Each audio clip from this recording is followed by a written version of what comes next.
I'm extremely excited to be standing in front of you today, because the purpose of this gathering is spot on of what leadership in the 21st century is all about. Leaders in the 21st century has a completely different obligations than leaders in the 20th century. They have their day job, they have to produce, they have to perform. At the same time, they have to think forward of how they will transform their business for the future, because we live in a world that is in constant evolution. But most importantly, it is all about purpose and impact on society, on planet, and on making sure that we don't leave anyone behind. And what got me extremely excited is that this gathering is all about youth and making sure that we give the young Lebanese a choice. We give them a choice in case they are interested to dig in and stay in Lebanon and to build careers in Lebanon. We give them the choice, because today they don't have a choice.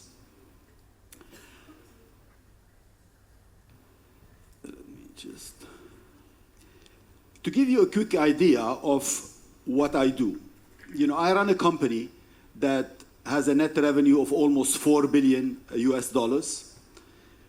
We are growing our business last calendar year by 7%, over 7%, which means we are gaining market share, and this is performance. So this enables us to pay the 8,000 salaries that we need to pay at the end of every month. But at the same time, we're transforming our business. So we did 10 acquisitions over the last 10 years. We invest every year $390 million US behind research and development. We have almost 4,000 life patents. So all of this is guaranteeing our future in order for us to have an edge and at the same time to have a seat around the table. But most importantly, we are also doing the right things by society. Our company is one of only 7 companies in the world that received 100% gender equality certification globally. And we are in 100 countries in the world. And only 7 companies in the world have received this gender certification globally. At the same time, our company is one of only 2 companies in the world, so it's L'Oreal and Firmenich, that received AAA from CDP. And CDP, they assess 7,000 companies every year against their environmental credentials. And there are only 2 companies in the world, L'Oreal and Firmenich, that received A for climate, A for environment, and A for water. So, which means that we are growing our business, we are performing, we are transforming our business for the future, and at the same time, we're doing the right thing for society. I am extremely passionate about doing the right thing. And I dedicate lots of time to engage with the young generation. Over the last 3 months, I was in Wharton giving a conference to the MBAs, and we have 3 case studies that we have launched with the Wharton MBAs. I spent time also at INSEAD in Fontainebleau, and also I have engaged the World Bank youth generation.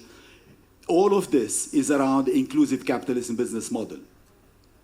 And at the same time, I'm championing with the business community, how do we rally CEOs around the world to make sure that everyone is committed for the 1.5% limitation of climate increase, in order to make sure that the business community steps up and pushes governments to embrace this direction and address the climate challenge that we are facing. But in order to get there, the impact of Lebanon has been instrumental on me.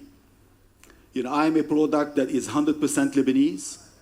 I went to Sacré-Cœur when I was young. It was like 100 meters walk from where we lived in Jumeirah. After Sacré-Cœur, I went to the USG for my education. And if you run the math, I was born in 1960, so I'm 59 years old today. So when the war started, I was 15.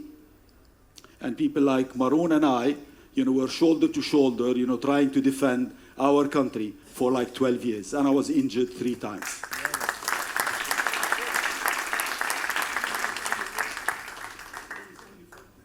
He was younger than me. He is still younger than any one of us.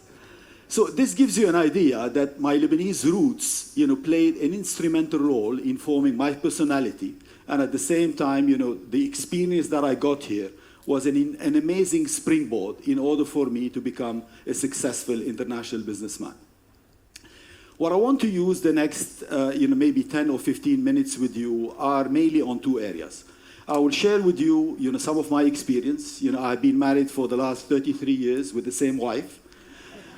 Together, we have changed 21 houses over the last 33 years of marriage, and we lived on 4 continents. So I will share with you how I see the world and what are the opportunities in the world that we need to capitalize on. At the same time, I will share with you my experience, because now I have been living in Geneva, in Switzerland, for the last 5 years, running Firmenich. And before this, I lived for 6 years in Singapore. That is also a country that has done very well. And what can we learn from these countries?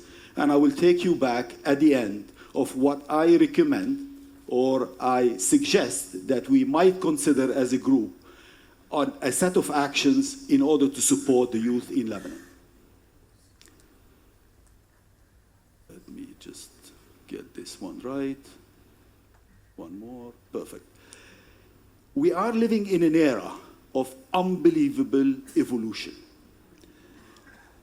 If we think back to 1989, and we ask people, what happened in 1989? People will tell you, okay, the Berlin Wall fall, and everything that happens, with opening the world to the Eastern European bloc. The most important thing that happened in 1989 is the creation of the internet. Why? Because it has given the same level playing field to everyone in the world. So if you're living in Bukata or if you're living in Utah, you have the same access to the same level of information that someone in New York will have. And at the same time, it enabled people, to create wealth, to create opportunities, to have access to information like never before. And obviously, talents are available now. You could access talent all over the world. It has stimulated lots of innovation, lots of new business models. It brought barriers to entry so low for people to come into business. They don't need to have manufacturing facilities. They don't need to go to the listings with the big major supermarkets in the world. They can just have a great idea, launch it from home, and become big entrepreneurs. And at the same time, every single business model has been disrupted. So if you're standing still and you have a business and you think that your business is doing well and you are not transforming your business, rest assured that your business is being disrupted. And you need to think very clearly of where the challenges will come from in order for you to overcome them. At the same time, technology has brought some challenges like cybersecurity and the inequalities that we're dealing with in the world. Now, the world today has plenty of opportunities. Access for information made sure that everyone could have access to the same data that I can have. I remember very well during our USG days or during our university days, if I wanted access to information, I had to go to the library, get a ticket, queue, and wait. And if I found the book or the encyclopedia that I wanted to check in, most likely, this book was printed 10 years ago. All of this is gone. Everyone has access to the same information, and it is our problem if we don't use it. Data is the new currency. As Salim knows, you have data, you could turn the data in real cash and real opportunities. Broadband is the new highway.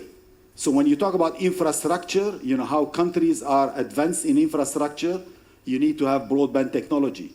It's not about highways, it's not about bridges, it's about broadband technology. The barriers to entry are very low. So if I want today to launch a new brand, in the past I need to build a factory, make sure that I get the best engineers, the best technicians, create my own brand, and then go to do the listing with Spinneys or with Carrefour or with Metro or with Walmart, pay extremely high fees, and at the same time, negotiate the terms, go to a big advertising agency to do an advertising launch. Now you don't need any of this. You could outsource production. You could sell it directly to consumers on the net, convince two bloggers that you have a great idea and they can market it, and you could sell it directly. So this opened the way for entrepreneurs all over the world. At the same time, if we want to keep people living in the suburbs and not coming into the cities, you could create lots of business from producers to consumers. It is in Europe, it is in Australia, it is in America, where, from the fisherman to the consumer, from the agriculture, from the farmer to the consumers. And these farmers and these agricultures and these fishermen have their own websites, and they can fish, they can put on their website what they are fishing, and they can sell it directly to consumers. So they are overcoming, the middleman, and at the same time they have higher margins, and they can sell you the credible fresh products. New categories, new trends have been created. And just to give you an idea, 60% of the jobs in the future don't exist today. So for someone going into primary school today, 60% of the jobs when they will graduate don't exist today. Think about it. I'll give you categories. Uber, for example, created a $40 billion business model. When we talk, and you hear a lot about Impossible Food, you hear a lot about Beyond Burger, everything that is meat alternative. Meat alternative category is $140 billion category. And it's all driven by plant-based protein. If you want one advice, plant peas, petit pois. The peas business is the base for alternative meat. And this business will go from 70 million tons in the world to 200 million tons in the world. This is a $140 billion US category. And now it's not only alternative meat, it's alternative milk, it's alternative fish, and these are new categories that are being created every single day. And I will urge you to Google, for example, the name of Peter Rahal, who is a Lebanese, who in the US created a protein bar, RX bar, that he ended up selling a few years later for $660 million. He created this brand in his garage in the US. So there are plenty of opportunities for the young generation as long as they are equipped and they can broaden their mind to go after these opportunities. The new métier that exists today that didn't exist in the past, bloggers, influencers. Just to give you an idea, for influencers marketing, the investment that companies are doing this year is $7 billion US of marketing going through bloggers and influencers that people could do out of their house. Drones have created 40,000 new jobs. Virtual reality, apps, Internet of Things. So there is a significant transformation that we need to tap into. Now, let me move to small is beautiful, and small could be extremely successful. So we heard Salim talking about Ireland. I had the opportunity to live in these two countries, interact with their leaders, from the business side, from the political side.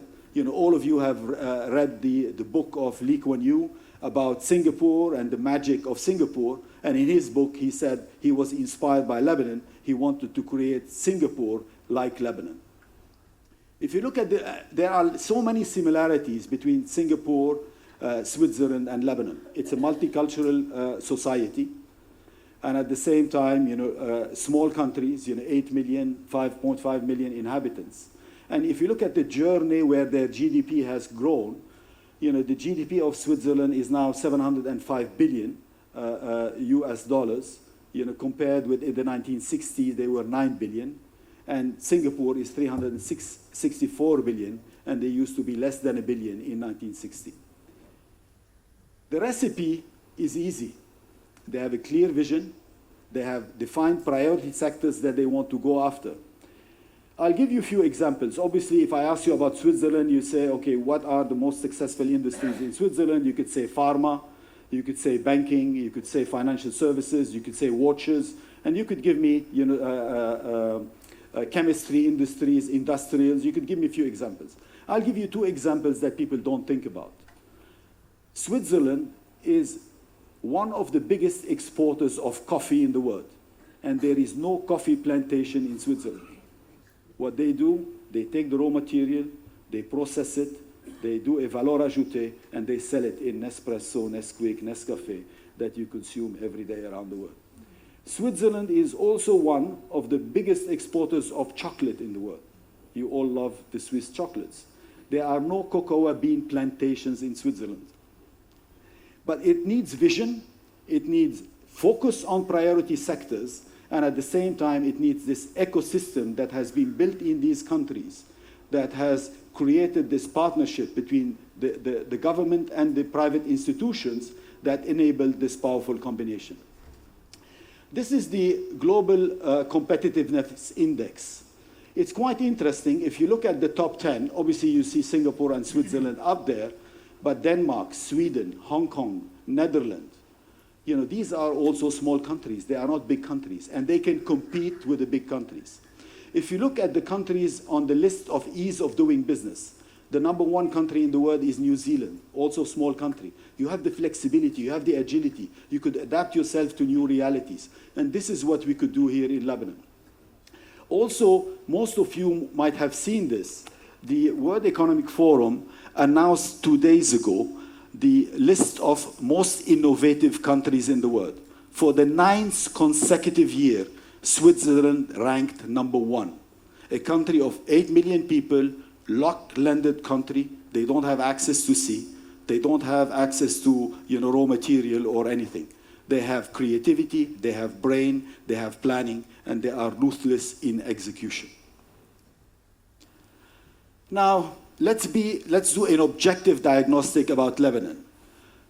Education is one of these pluses, and I'm glad, you know, we have lots of people, you know, representing great academical institutions. Security and stability in this part of the world are very important. Tourism and heritage, you know, we have unbelievable sceneries and heritage in this country. And I feel very proud when I come here to see all the festivals in all these cities in this country. It really fills my heart with hope. Ambitious and resilience, you know, we are one of the most resilient people in the world, and we are very positive, we are very ambitious, and, you know, we will go all over the world to make a positive difference. And entrepreneurs, you know, we are big entrepreneurs. You know, we succeeded everywhere around the world, and I have lots of respect and admiration for the Lebanese entrepreneurs who throughout the years of tough times, you know, managed to grow their business and keep being successful. The diaspora, you know, is a major asset. They love Lebanon, they are investing in Lebanon. We heard from Tony Jaja, we heard from Charlie. You know, this level of commitment is unseen before. At the same time, you know, our hospitality, people love our hospitality. Wherever I am, you know, living all over the world, we have this capital sympathy. You know, people outside of this country, they love Lebanese. They will always tell you, I met X, and this is the way they looked after me, they hosted me at home. We have a capital sympathy that is incredible, that is really untapped. Areas that we need to address. Meritocracy. This is a major, you know, setback, that we have a lack of meritocracy in this country. Youth unemployment, you know, I heard numbers, 30%, 40%. This is really dramatic. Why is that? Let me tell you why youth unemployment is a significant challenge. We go to school, you know, it's all about discipline. You need to raise your hand to ask a question. The professor asks you to sit down, stand up. You know, you are within a frame. You go to university, it's loose. You could choose to go into the courses or not go to the courses. What brings you back into discipline and frame is work. And if you have 40% or 30% of the youth in Lebanon unemployed, this is a recipe for disaster, because these people, they don't have an incentive to wake up early in the morning, dress up, shave, prepare themselves, and go to work.